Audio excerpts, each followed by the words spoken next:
जय हिंद साथियों, मैं अंकित कुमार यादव आप सभी का स्वागत करता हूं सृष्टि ज्ञान केंद्र में, जहां हम चल रहे हैं प्रारंभ करने अध्याय 6 जिसका नाम है अंतरराष्ट्रीय संगठन।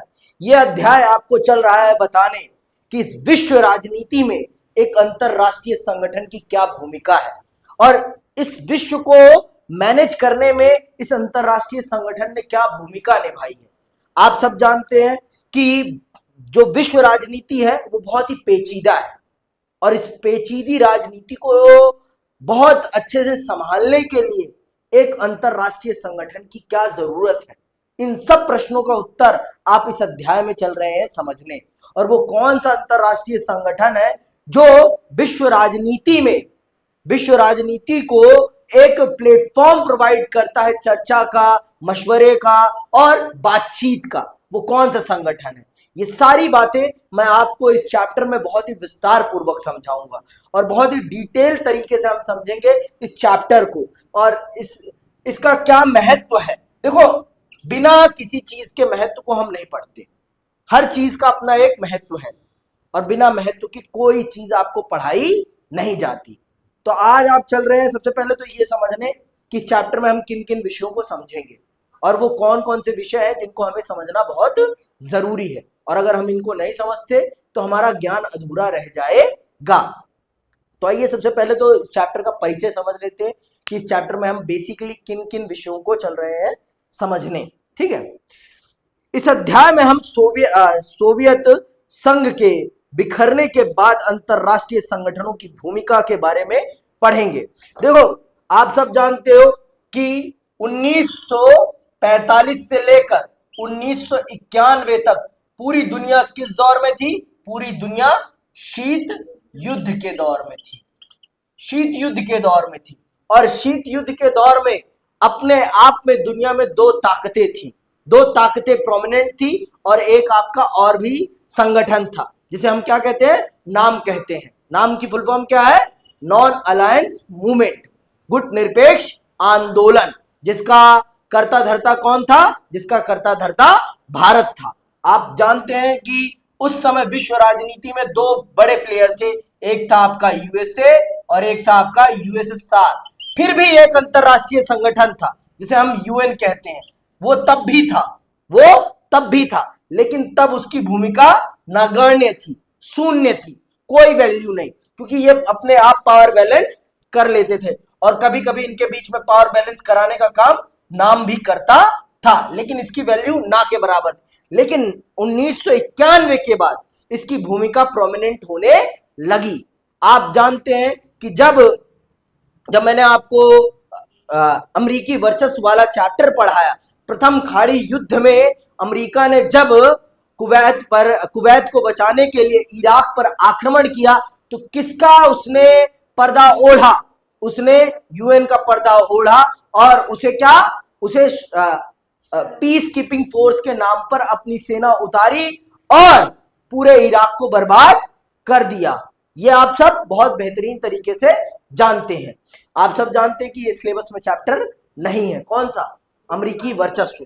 लेकिन मुझे नहीं समझ में आता कि किस दृष्टिकोण से सीबीएसई ने इस चैप्टर को आपके सिलेबस से हटाया है। मुझे नहीं समझ में आता, उनकी बुद्धि, उनका ज्ञान, हमें कोई फर्क नहीं पड़ता, फिर भी हमने पढ़ा है बहुत अच्छे से। ठीक है, तो अब आते हैं आगे, सुनते हैं। हम देखेंगे कि एक उभरते हुए विश्व में नई चुनौतियों का सामना करने के लिए अंतरराष्ट्रीय संगठनों के पुनर्निर्माण की बात हो रही थी। इन चुनौतियों में एक थी अमेरिका की शक्ति का बढ़ना, सुधार की प्रक्रियाओं और उनकी कठिनाइयों की एक मिसाल संयुक्त राष्ट्र संघ की सुरक्षा परिषद में होने वाला बदलाव है। संयुक्त राष्ट्र संघ से भारत का जुड़ाव और सुरक्षा परिषद के सुधारों को लेकर उसका विशेष दृष्टिकोण अपने आप में जानकारी का एक अहम विषय है। इस अध्याय का अंत इस सवाल से किया गया है कि क्या संयुक्त राष्ट्र संघ ऐसे विश्व में कोई भूमिका निभा सकता है जिसमें किसी एक शक्ति का दबदबा हो। इस अध्याय में महत्वपूर्ण भूमिका निभाने वाले कुछ अन्य अंतरराष्ट्रीय संगठनों की भी चर्चा की गई है। तो एट द एंड आपको यही समझना है कि यूएन की क्या वैल्यू है आपकी विश्व राजनीति में और क्या यूएन सच में एक ध्रुवीय राष्ट्र, एक ध्रुवीय विश्व में वो भूमिका निभा सकता है जो एक अंपायर की होती है एक खेल में, जो रेफरी की एक खेल में भूमिका होती है, क्या वो भूमिका यूएन निभा पाएगा या नहीं? इस बात को आप बहुत विस्तार पूर्वक इस अध्याय में समझेंगे। और भी कुछ अंतरराष्ट्रीय संगठनों के बारे में पढ़ेंगे, जैसे WTA है और भी अन्य है, जिनके बारे में आप विस्तार पूर्वक समझेंगे। IMF है, WTA है और 2-4 संगठन है। तो चलते हैं सबसे पहले आज के प्रश्न पर। आज का पहला प्रश्न क्या है? हमें अंतरराष्ट्रीय संगठन क्यों चाहिए? क्यों चाहिए हमें एक अंतरराष्ट्रीय संगठन? क्या जरूरत है हमें एक अंतरराष्ट्रीय संगठन? वो कौन से काम है जो हम और आप नहीं कर सकते? उन कामों को करने के लिए हमें एक अंतरराष्ट्रीय संगठन की जरूरत है। आप सब जानते हैं कि हर काम को हर कोई नहीं कर सकता, हर काम को हर कोई नहीं कर सकता। कुछ कामों को करने के लिए हमें किसी और की मदद लेनी ही पड़ती है। जिस काम में माहिर होता है उसी को उस काम को करने दिया जाना चाहिए। विश्व में बहुत सारी समस्याएं हैं, विश्व में बहुत सारी समस्याएं, और हर समस्या पर सबको एकजुट करना और सबको एकजुट करके एक बात पर सहमत करना बहुत ही मुश्किल काम है, बहुत ही मुश्किल काम है। आप जानते हैं कि दुनिया में बतेरी समस्याएं हैं, और बतेरी ऐसी समस्याएं हैं जिनका सब पर प्रभाव पड़ेगा। आप जानते हैं अगर पर्यावरण बर्बाद होगा तो उसका प्रभाव सिर्फ अमेरिका पर, सिर्फ दक्षिण अफ्रीका पर, या सिर्फ वेस्ट इंडीज पर, या सिर्फ गरीब देशों पर नहीं पड़ने वाला। उसका असर भारत पर भी उतना ही पड़ेगा, उसका असर ब्रिटेन पर भी उतना ही पड़ेगा, उसका असर फ्रांस पर, पुर्तगाल पर, सब पर उतना ही पड़ेगा जितना कि विश्व के गरीब देशों पर पड़ेगा। तो ऐसे मुद्दों पर और ऐसी और समस्याओं पर विश्व को एकजुट करने में इन अंतरराष्ट्रीय संगठनों की बहुत बड़ी भूमिका होती है, और एक मध्यस्थ की बहुत बड़ी भूमिका होती है। दो युद्धरत देशों के बीच में चर्चा कराने का काम भी एक अंतरराष्ट्रीय संगठन करता है। देखो, अंतरराष्ट्रीय संगठन की कोई वैल्यू नहीं होती, हम जितनी उसे वैल्यू देते हैं वो उसकी उतनी ही वैल्यू होती है। बिना जड़ का पेड़ होता है एक अंतरराष्ट्रीय संगठन। इस बात को अपने भेजे में बहुत अच्छे से संभालो कि बिना जड़ का पेड़ है अंतरराष्ट्रीय संगठन, उसकी जड़ें हम हैं। हम जितनी ताकत उसे देंगे उतनी ही ताकत उसके पास होगी, उसके अतिरिक्त उसके पास कोई ताकत नहीं होगी। अभी आप विस्तार पूर्वक जब पढ़ेंगे तब आप इस बात को भी अंडरलाइन करेंगे और देखेंगे कि जो बात मैंने बताई वही बात आई। आइए पढ़ते हैं और देखते हैं। एक और इस तरह के कार्टून, पहले ये कार्टूनों को देख लो आप।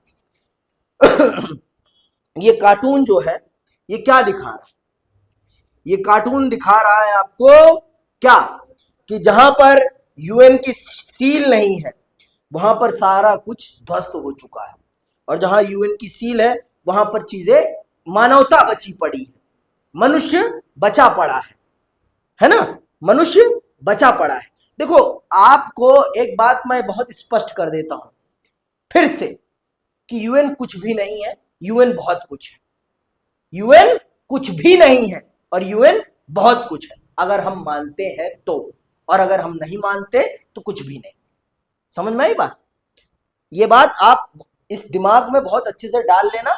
यूएन की वैल्यू तभी तक है जब तक हम उसे वैल्यू देंगे, और जिस दिन हमने उसकी वैल्यू करना बंद कर दी उस दिन उसकी वैल्यू अपने आप खत्म हो जाएगी।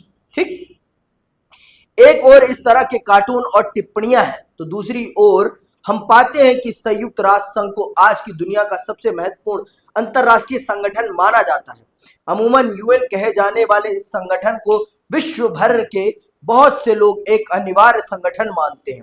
यह संगठन उनकी नजर में शांति और प्रगति के प्रति मानवता की आशा का प्रतीक है। इन बातों को अंडरलाइन कर लो। किसका, ये किसका प्रतीक है? यह संगठन उनकी नजर में शांति और प्रगति के प्रति मानवता की आशा का प्रतीक है। हमें संयुक्त राष्ट्र संघ जैसे संगठनों की जरूरत क्या है? आइए यहाँ ऐसे दो लोगों के विचार पढ़ते हैं जिन्हें इस संगठन में कामकाज की अंदरूनी जानकारी है। वो कौन है? पहला पढ़ते हैं हम। संयुक्त राष्ट्र संघ का गठन मानवता को स्वर्ग पहुंचाने के लिए नहीं बल्कि उसे नर्क से बचाने के लिए हुआ है। ये किसने कहा है? डेग हैमरशोल्ड, संयुक्त राष्ट्र संघ के दूसरे महासचिव।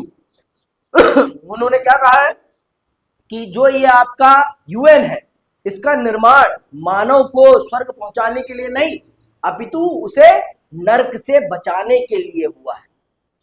समझ में आई बात? कि वो आपको स्वर्ग नहीं पहुंचाएगा, लेकिन हां आपको जीवन की बदतरता से बाहर निकालने में जरूर मदद करेगा। आपको वो बेसिक फैसिलिटीज प्रोवाइड करने का काम करेगा जिसके आप प्रयोग करके आप अपने विकास को सुनिश्चित कर सकते हैं। ये काम जरूर कर देगा यूएन आपके लिए। आपको वो लग्जरी लाइफ प्रोवाइड करने का काम नहीं करेगा, वो आपको बेसिक फैसिलिटीज प्रोवाइड करने का काम करेगा जिसका आप प्रयोग करके आप अपने आप को कहीं भी ले जा सकते हैं।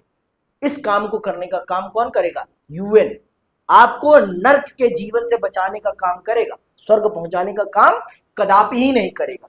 इन शब्दों में बहुत बड़ी गहराई है, और अगर आप इन गहराइयों को, शब्दों की गहराइयों को समझते हैं तो आप राजनीति को समझते हैं, और अगर आप शब्दों की गहराइयों को नहीं समझते तो आप राजनीति को कदापि ही नहीं समझते।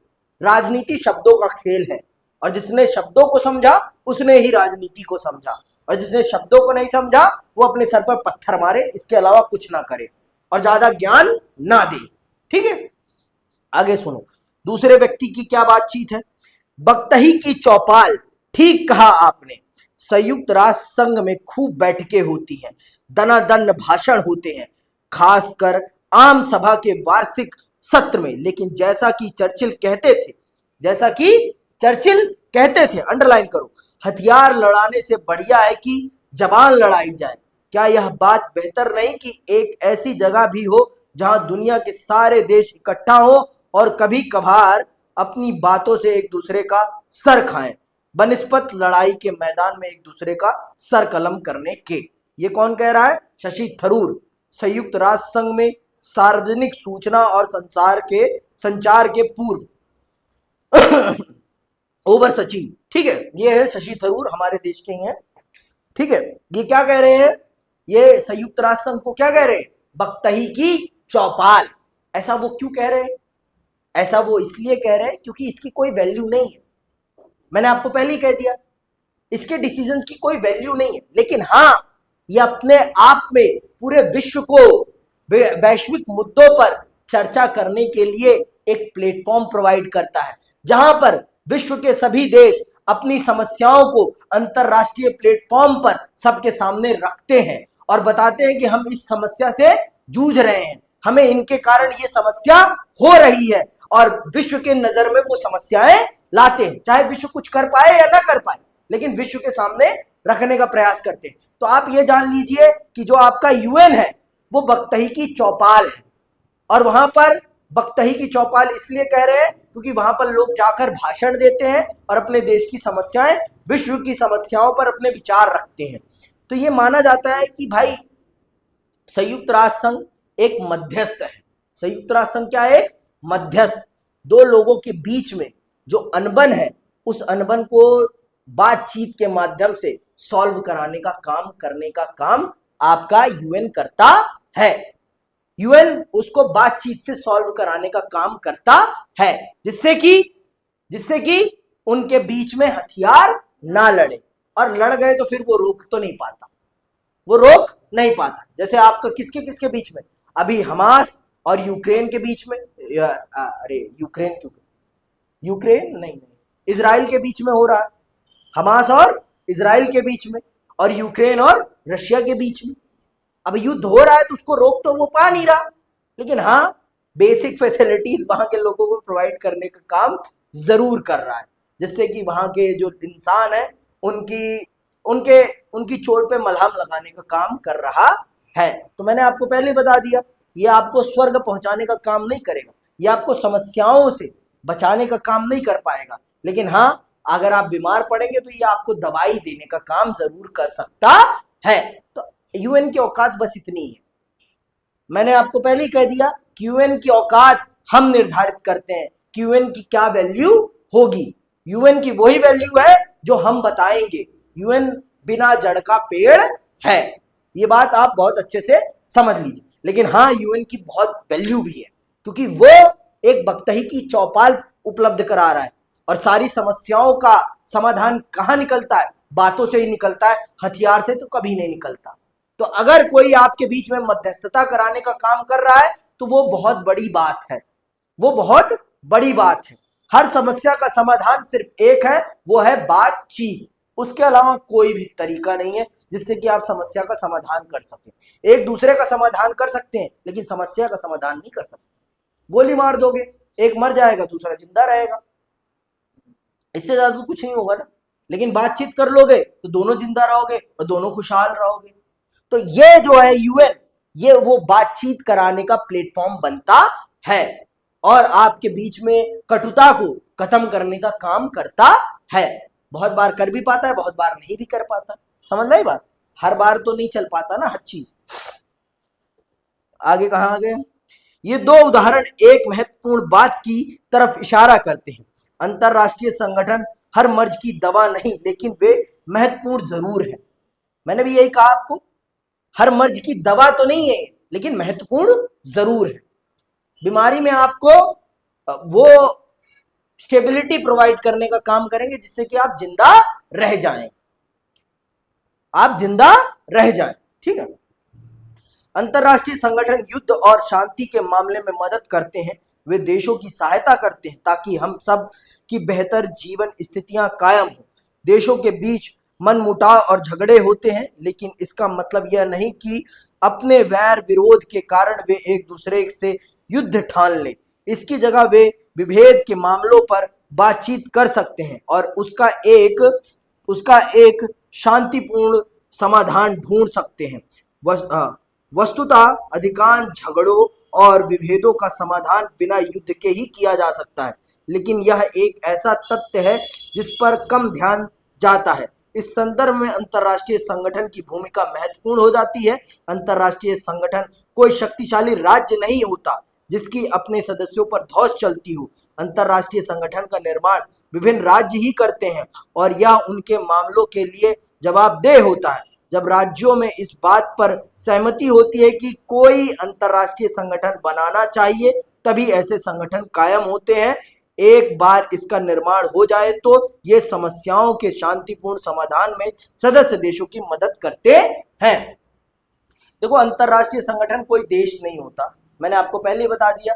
अंतरराष्ट्रीय संगठन बिना जड़ का पेड़ है, और इस पेड़ को खड़ा करने का काम हम देश ही करते हैं, कोई और नहीं करता। पर ये एक बार बन जाता है तो ये हमारे बीच में होने वाले मनमुटावों को दूर कराने में एक बड़ी भूमिका जरूर निभाता है, जिससे कि हमारे बीच में मनमुटाव ना हो और ये मनमुटाव युद्ध का रूप ना ग्रहण कर ले। क्योंकि युद्ध होगा तो दोनों ही देशों का या पूरी दुनिया का ही विध्वंस होता है। सिर्फ किसी एक या दो को नुकसान नहीं पहुंचता, इससे पूरी विश्व में अशांति फैलती है और पूरा विश्व इसके जोखिम में चला जाता है। तो ये कोशिश करता है कौन? आपका अंतरराष्ट्रीय संगठन ये प्रयास करता है कि आपके बीच में युद्ध ना हो और शांति बनी रहे, जिससे कि लड़ाई का खतरा खत्म रहे। तो ये बातचीत का वो मंच उपलब्ध कराकर आपके बीच में सुलह कराने का काम करता है। पहली बात, ये कोई राज्य नहीं है। राज्य मतलब कोई देश नहीं है, देश जैसी ताकत इसके पास कुछ नहीं है। ये हमारे द्वारा ही बनाया गया संगठन है, और ये एक बार बन जाता है तो हमारे बीच में शांति और सहयोग की भावना को बढ़ाने का काम करता है। कैसे? बातचीत के माध्यम से। ठीक है, ये बात पॉइंट याद रखना है आपको कि अंतरराष्ट्रीय संगठन की क्या जरूरत है। तो यही सबसे बड़ी जरूरत है कि वो शांति और सहयोग को बढ़ाने का काम करता है। वो हमें वो मंच उपलब्ध कराता है जिसके माध्यम से हम अपने आपसी मतभेदों को बातचीत के माध्यम से सुलझाने का काम कर सकते हैं। अंतरराष्ट्रीय संगठन कोई ताकतवर संगठन नहीं होता, लेकिन अपितु वो उन समस्याओं को समाप्त करने में हम सबको एकजुट करके चर्चा करने का मंच जरूर उपलब्ध कराता है जो विश्व के लिए खतरनाक है, जैसे कि पर्यावरण, आतंकवाद, महामारियां। समझ में आई बात? यूएन ने कोविड-19 के समय पर बहुत बड़ी भूमिका निभाई।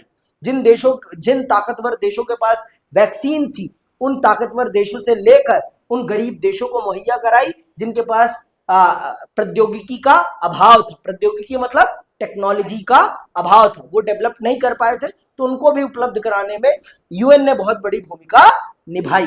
समझ में आई बात? अंतरराष्ट्रीय संगठन एक और तरीके से मददगार होते हैं। राष्ट्रों के सामने अक्सर कुछ काम ऐसे आ जाते हैं जिन्हें साथ मिलकर ही करना होता है। मैंने बता दिया कौन से वो काम है, पर्यावरण हो गया, आतंकवाद हो गया और महामारियां हो गई। इन मुद्दों पर जब तक आप एक दूसरे का सहयोग नहीं करेंगे तब तक इन समस्याओं से बाहर नहीं निकल सकते। कि निकल सकते हो? संभव है? कदापि नहीं निकल सकते। अगर आपको एक दूसरे इस समस्या से बाहर निकलना है तो आपको एक दूसरे का सहयोग करना ही पड़ेगा, और अगर आप एक दूसरे का सहयोग नहीं करेंगे तो आप कभी भी इन समस्याओं से चाह कर भी बाहर नहीं निकल सकते। ये बात आप दोनों जान लो। हर समस्या का समाधान है बातचीत, और जो बातचीत करने से डरता है वो कभी समस्या से बाहर नहीं निकल सकता है। समझ में आई बात? आप बड़ी सी बड़ी समस्या का समाधान कर सकते हैं किससे? बातचीत से। हर बड़ी से बड़ी समस्या, लेकिन सामने वाला भी समझदार होना चाहिए। सामने वाला अपने सर पर पत्थर लेकर बैठा है तो उसे समझाया नहीं जा सकता। उसे समझाया नहीं जा सकता। समझाया उसे ही जा सकता है जिसके सर पर पत्थर ना हो, जो समझने के लिए तैयार हो, जो बातचीत करने के लिए तैयार हो। ठीक है?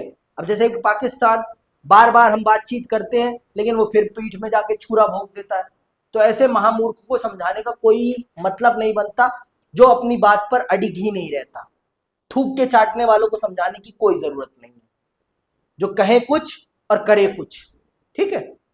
आगे सुनो। कुछ मसले इतने चुनौतीपूर्ण होते हैं कि उनसे तभी निपटा जा सकता है जब सभी साथ मिलकर काम करें।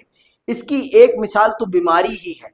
कुछ रोगों को तब ही खत्म किया जा सकता है जब विश्व का हर देश अपनी आबादी को टीके लगाने में सहयोग करे। हम ग्लोबल वार्मिंग, विश्वव्यापी ताप वृद्धि और उसके प्रभावों का ही उदाहरण लें। वातावरण का तापमान क्लोरोफ्लोरोकार्बन कहलाने वाले कुछ रसायनों के फैलाव के कारण बढ़ रहा है। इससे समुद्र तल की ऊंचाई बढ़ने का खतरा है। अगर ऐसा हुआ तो विश्व के समुद्र तटीय इलाके, जिनमें बड़े बड़े शहर भी शामिल हैं, डूब जाएंगे। हर देश अपने अपने तरीके से ग्लोबल वार्मिंग के दुष्प्रभाव का समाधान ढूंढ सकता है। तब भी संभवतः सबसे प्रभावी समाधान तो यही है कि वैश्विक ताप वृद्धि को रोका जाए। इसके लिए विश्व के बड़े औद्योगिक देशों का सहयोग करना जरूरी है। तो इन जैसी समस्याओं पर जब तक हम सब एकजुट नहीं होंगे तब तक इनका समाधान नहीं हो सकता। अमेरिका अकेले कुछ नहीं उखाड़ सकता, न ब्रिटेन अकेला कुछ उखाड़ सकता है। इन जैसी समस्याओं पर सबका सहयोग होना बहुत जरूरी है, बहुत ही जरूरी है। क्योंकि अगर आपके शरीर में कहीं भी बीमारी होगी तो आप बर्बाद हो जाएंगे। तो पूरी पृथ्वी एक शरीर है, और पृथ्वी के किसी भी एक कोने में कोई समस्या होगी तो उसका प्रभाव पूरी शरीर पर पड़ेगा। ऐसा नहीं है कि दिल सही रहेगा तो पूरा शरीर सही हो जाएगा। दिल का भी सही रहना जरूरी है, और एक अंगूठे, एक सामान्य सी उंगली का भी सही रहना बहुत जरूरी है, बहुत ही जरूरी है। मरने को तो इंसान उंगली में चोट लगने से ही मर सकता है, और ना मरना हो तो दिल पे भी चोट लग जाए तब भी ना मरे। समझ में आई बात? एक कहानी पढ़ी होगी आप सबने 11वीं क्लास में या 12वीं में है अभी, टाइगर किंग। हाँ, 100 शेरों को मार देता है बंदा तब नहीं मरता, लेकिन एक लकड़ी के शेर से मर जाता है। उसके 100 नहीं 99 ही होता है, वो बेहोश हो जाता है बंदूक की गोली से। हाँ, याद आ गया। ठीक है? और 100वां शेर उसे मार देता है, वो भी लकड़ी का, अनफिनिश्ड जो होता है वो, है ना? तो वही चीज है, आपके शरीर का हर अंग अर्थात पृथ्वी का हर देश इस पृथ्वी के बर्बादी के लिए और इस पृथ्वी के आबादी के लिए उतना ही महत्वपूर्ण है। ना अमीर इसमें कुछ कर पाएगा, ना गरीब इसमें कुछ कर पाएगा। सबका सहयोग चाहिए आपको ऐसे मुद्दों पर। तो ऐसे मुद्दों पर सबको एक साथ लाने का काम आपका यूएन करता है, और ऐसे विषयों पर एक साथ बैठकर चर्चा करने का मंच उपलब्ध कराने का काम आपका यूएन करता है।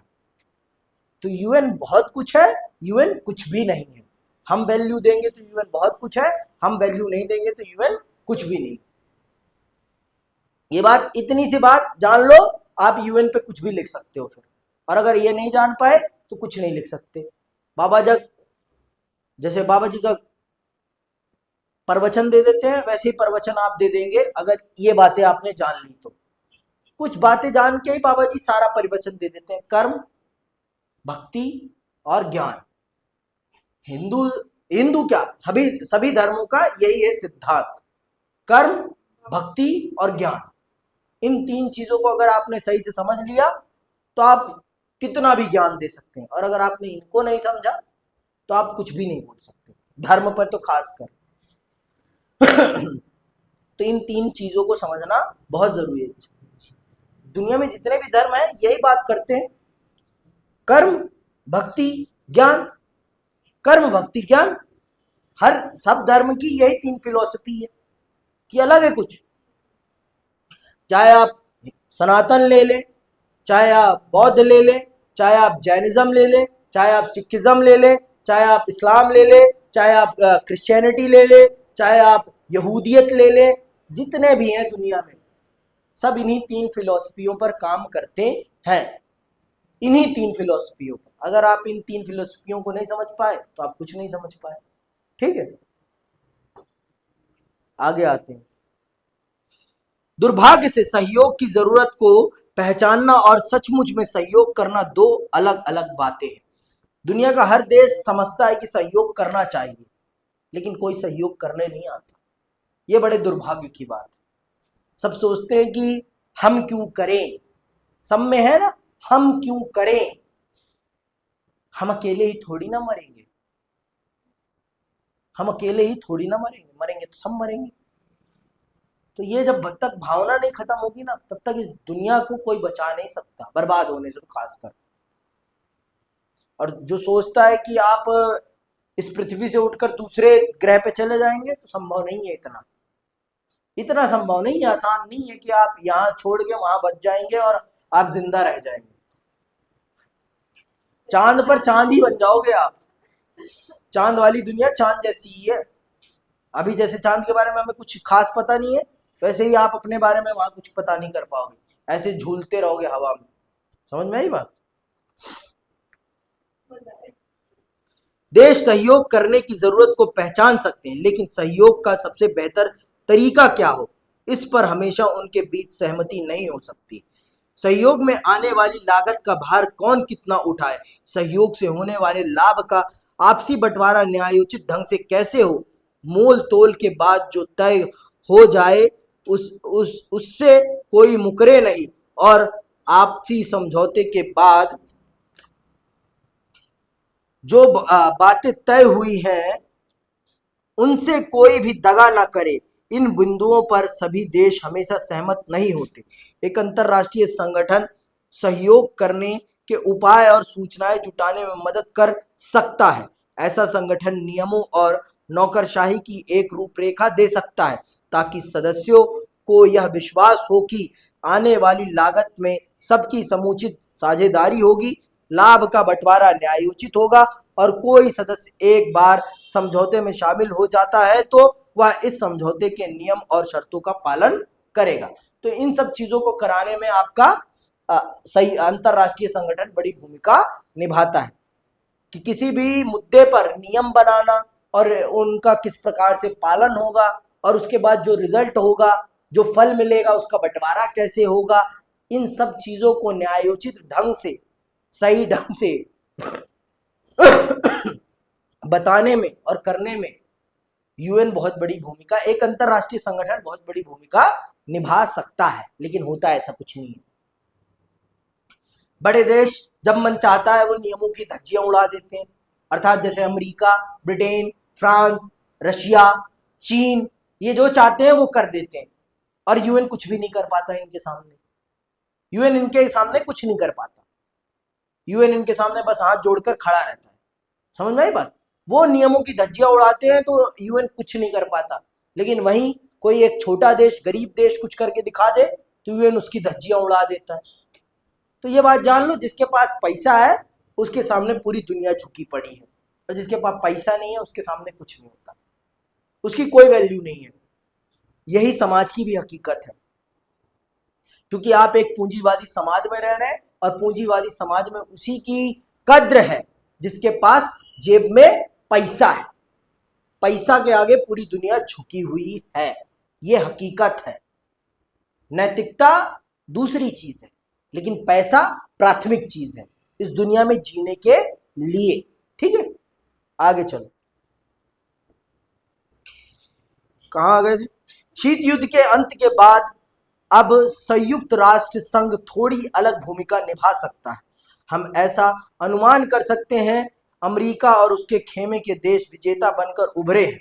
ऐसे में बहुत से लोगों और सरकारों को इस बात की चिंता सता रही है कि अमेरिका की अगुवाई में पश्चिमी देश इतने ताकतवर हो जाएंगे कि उनकी इच्छाओं आकांक्षाओं पर लगाम कसना असंभव होगा।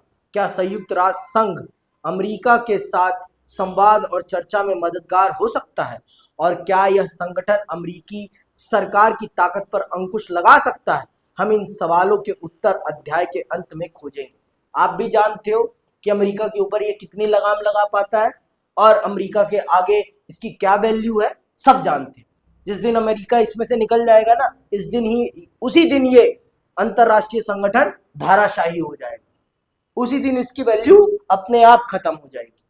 तो अमेरिका के आगे पूरी दुनिया नतमस्तक है, क्योंकि अमेरिका के पास बेजोड़ आर्थिक ताकत है, बेजोड़ सैनिक ताकत है, और बेजोड़ सांस्कृतिक ताकत है। उसको चुनौती देने में अभी कोई संभव नहीं है, कोई भी संभव नहीं। ये बात आप बहुत अच्छे से अपने दिमाग में, अपने मस्तिष्क में डाल लो। मैं ये नहीं कहता कि चुनौती नहीं दी जा सकती, दी जा सकती है, लेकिन आपको बहुत ज्यादा काम करना पड़ेगा। आपको अपने ऊपर बहुत ज्यादा काम करना पड़ेगा। आपको अमेरिका जैसे सिस्टम्स बनाने पड़ेंगे। अमेरिका को चुनौती देने के लिए आपको भी अपनी भाषा, अपनी संस्कृति पर काम करना पड़ेगा। आपको अपनी संस्कृति को इतना ओपन अप करना पड़ेगा कि विश्व आपकी संस्कृति को अडॉप्ट करने के लिए तैयार हो जाए। समझ में आई बात? जब तक आपकी संस्कृति नहीं बढ़ेगी तब तक आपका व्यापार नहीं बढ़ सकता, और जब तक आपका व्यापार नहीं बढ़ेगा तब तक आपके पास पैसा नहीं आएगा, और जब तक पैसा नहीं आएगा तब तक आप रिसर्च और डेवलपमेंट पर पैसा खर्च नहीं कर पाओगे, और जब तक रिसर्च और डेवलपमेंट नहीं करोगे नई चीजों का विकास ही नहीं कर पाओगे। समझ में आई बात? नई चीजों का विकास होगा तभी तो आप आगे बढ़ पाओगे, और आगे बढ़ने के लिए पैसा चाहिए इस पूंजीवादी समाज में, और पैसा तब आएगा जब आपका व्यापार बढ़ेगा। सब चीजों का इंटरलिंक है, और अगर आप इस इंटरलिंक को नहीं समझ पा रहे हैं तो आप राजनीति को नहीं समझ पा रहे, आप अर्थशास्त्र को नहीं समझ पा रहे, आप इतिहास को नहीं समझ पा रहे। अगर भारत कभी सोने की चिड़िया था तो क्यों था? क्योंकि भारत का व्यापार उन्नत था। भारत का व्यापार इतना उन्नत था कि पूरी दुनिया भारत के कपड़े, भारत के मसाले, भारत की ही चीजें खा और पहन रही थी। इसलिए भारत उन्नत था उस समय, इसीलिए भारत के पक्ष में व्यापार था, और भारत दबा के पैसा कमाता था। समझ में आई बात? तो इन सब चीजों को समझना बहुत जरूरी है। तो यूएन भी भाई फ्री में तो चल नहीं रहा, उसको भी पैसे चाहिए, और अमेरिका सबसे ज्यादा पैसा फेंकता है उसके ऊपर। तो जो ज्यादा पैसा देगा उसी के हिसाब से चलेगा। और इसका आपको पता है इसका हेडक्वार्टर कहाँ है? इसका हेडक्वार्टर न्यूयॉर्क में है। और न्यूयॉर्क कहाँ है? न्यूयॉर्क अमेरिका में है। तो अमेरिका के लोग ही इसमें काम करते हैं ज्यादातर, तो जहां के लोग काम करेंगे वहां। अब भाई आप कितना भी अंतरराष्ट्रीय संगठन के सदस्य हो, लॉयल्टी तो आपको आपकी अपने देश के प्रति ही है ना, किसी और के प्रति तो हो नहीं जाएगी। यूएन कहेगा ये देश के मामले में मत बताना, क्यों नहीं बताओगे? सब बताओगे आप। समझ में आई बात? तो ये सारी चीजें होती रहती हैं। अब आते हैं संयुक्त राष्ट्र संघ के विकास पे आते हैं। संयुक्त राष्ट्र संघ का निर्माण कैसे हुआ? ये जो आज यूएन है, जिसे हम यूएन कहते हैं, इसका निर्माण कैसे हुआ, ये कैसे अस्तित्व में आया, और ये किस प्रकार से काम करता है, इसके कौन कौन से संगठन हैं, ये भी जान लेते हैं। ठीक है, पहले विश्व युद्ध ने दुनिया को इस बात के लिए जगाया कि झगड़ों के निपटारे के लिए एक अंतरराष्ट्रीय संगठन बनाने का प्रयास जरूर किया जाना चाहिए। इसके परिणाम स्वरूप लीग ऑफ नेशन का जन्म हुआ। शुरुआती सफलताओं के बावजूद यह संगठन दूसरा विश्व युद्ध ना रोक सका। तो लीग ऑफ नेशन वो पहला संगठन है जिसे अंतरराष्ट्रीय संगठन होने का खिताब प्राप्त है, लेकिन उसे जिस उद्देश्य के लिए बनाया गया था वो अपने उस उद्देश्य की पूर्ति नहीं कर सका, विश्व को युद्ध से बचा नहीं सका। और जब वो युद्ध से नहीं बचा सका तो उसकी औकात भी खत्म हो गई। तो आपसे पूछा जा सकता है कि विश्व का सबसे पहला अंतरराष्ट्रीय संगठन कौन सा था? तो क्या था? League of nation. अच्छा, ये भी पूछ सकते हैं लीग ऑफ नेशन का उत्तराधिकारी कौन है? तो लीग ऑफ नेशन का उत्तराधिकारी कौन है? संयुक्त राष्ट्र संघ। समझ में आई बात? तो फिर उसके दूसरे विश्व युद्ध के समाप्ति के बाद एक नए अंतरराष्ट्रीय संगठन के निर्माण की परिकाष्ठा होती है और फिर निर्माण होता है आपके संयुक्त राष्ट्र संघ का। ठीक है, पहले की तुलना में इस महायुद्ध में कहीं ज्यादा लोग मारे गए और घायल हुए। लीग ऑफ नेशन के उत्तराधिकारी के रूप में संयुक्त राष्ट्र संघ की स्थापना हुई। दूसरे विश्व युद्ध की समाप्ति के तुरंत बाद सन 1945 में इसे स्थापित किया गया। 51 देशों द्वारा संयुक्त राष्ट्र संघ के घोषणा पत्र पर दस्तखत करने के साथ इस संगठन की स्थापना हो गई। कितने देशों ने इसकी स्थापना पर दस्तखत किए हैं? 51। ठीक है, और ये कब बना है? 1945 में, दूसरे विश्व युद्ध की समाप्ति के तुरंत बाद। ठीक है, दो विश्व युद्धों के बीच लीग ऑफ नेशन जो नहीं कर पाया था उसे कर दिखाने की कोशिश संयुक्त राष्ट्र संघ ने की। संयुक्त राष्ट्र संघ का उद्देश्य है अंतरराष्ट्रीय झगड़ों, अंडरलाइन कर लो, संयुक्त राष्ट्र संघ का उद्देश्य क्या है? संयुक्त राष्ट्र संघ का उद्देश्य है अंतरराष्ट्रीय झगड़ों को रोकना और राष्ट्रों के बीच सहयोग की राह दिखाना।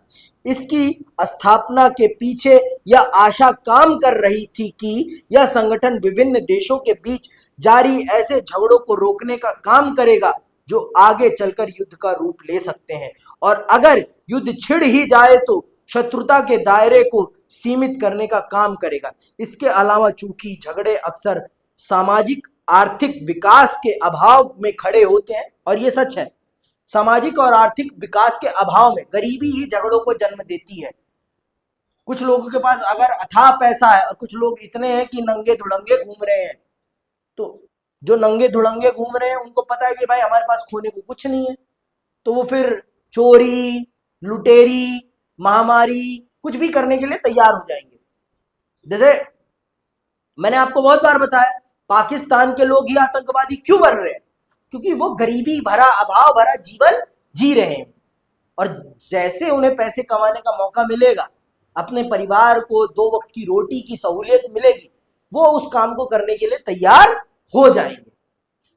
वो उस काम को करने में फिर ना नुकुर नहीं करेंगे कि नहीं हम नहीं करेंगे इस काम, वो करने के लिए तैयार हो जाएंगे और वो उस काम को अंजाम दे देंगे, चाहे फिर वो उनकी जान पर ही क्यों ना आन पड़े।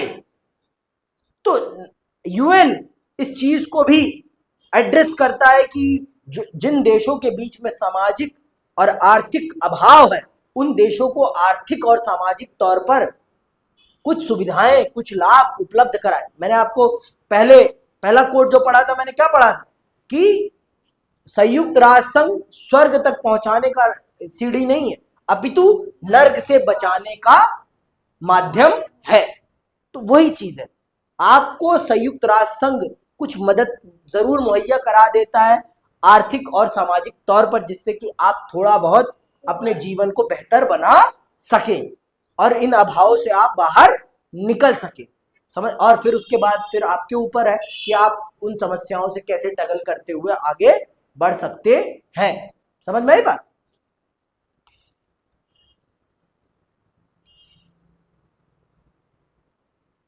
के अभाव के सामाजिक आर्थिक विकास के अभाव में खड़े होते हैं। इसीलिए संयुक्त राष्ट्र संघ की एक मंशा पूरे विश्व में सामाजिक आर्थिक विकास की संभावनाओं को बढ़ाने के लिए विभिन्न देशों को एक साथ लाने की है। 2000 नया डाटा क्या है, 2011 तक संयुक्त राष्ट्र संघ के सदस्य देशों की संख्या 193 है ना, 193 थी, जिसमें लगभग सभी स्वतंत्र देश शामिल हैं। संयुक्त राष्ट्र संघ की आम सभा में हर एक सदस्य को, इनको अंडरलाइन कर लो, संयुक्त राष्ट्र संघ की आम सभा में हर एक सदस्य को एक वोट हासिल है। इसकी सुरक्षा परिषद में 5 अस्थायी सदस्य हैं। इनके नाम हैं अमेरिका, रूस, ब्रिटेन, फ्रांस और चीन।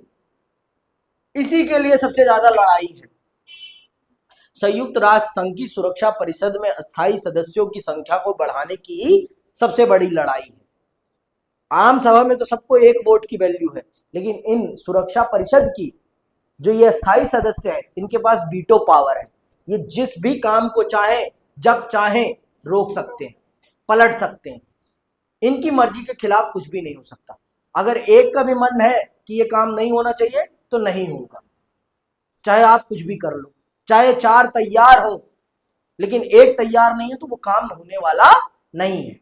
ये बात आप बखूबी समझ लो और जान लो, ठीक है। तो 5 स्थायी सदस्य। दूसरे विश्व युद्ध के तुरंत बाद के समय में ये देश सबसे ज्यादा ताकतवर थे और इस महायुद्ध के विजेता भी रहे, इसीलिए इन्हें अस्थायी सदस्य के रूप में चुना गया। तो ये ताकतवर थे। चीन को तो हमने ही रेकमेंड किया था, चीन की कोई हैसियत नहीं थी, लेकिन हाँ, चीन एशिया में दूसरा सबसे बड़ा देश था, इसलिए हमने उसे रेकमेंड किया। सभी चाह रहे हैं। मैं आपको आगे यही मुद्दा बताऊंगा ना, बहुत अच्छे से विस्तार पूर्वक। चाह तो सब रहे हैं, लेकिन चाहने से कुछ नहीं होता ना, और कोई भी अपनी पावर शेयर करना नहीं चाहता। आप भी नहीं चाहोगे कि आपकी पावर में कटौती हो। आप किसी के साथ अपनी पावर शेयर नहीं करना चाहोगे किसी भी कीमत पर। कोई भी नहीं चाहता कि उसकी पावर में कटौती हो और उसकी पावर किसी और को दे दी जाए, क्योंकि पावर जितनी ज्यादा रहेगी उतने ही आपका प्रभुत्व रहेगा, उतनी ही दुनिया में आपकी इज्जत होगी। इज्जत क्या, लोग आपके सामने झुके रहेंगे। इज्जत तो कोई नहीं करता, ठीक है।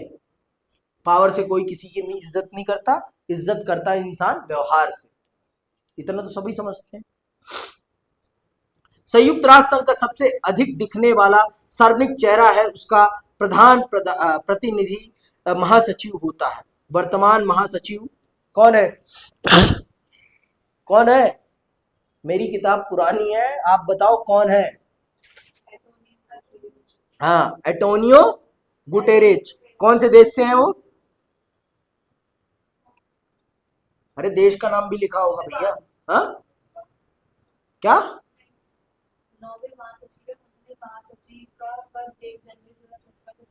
हाँ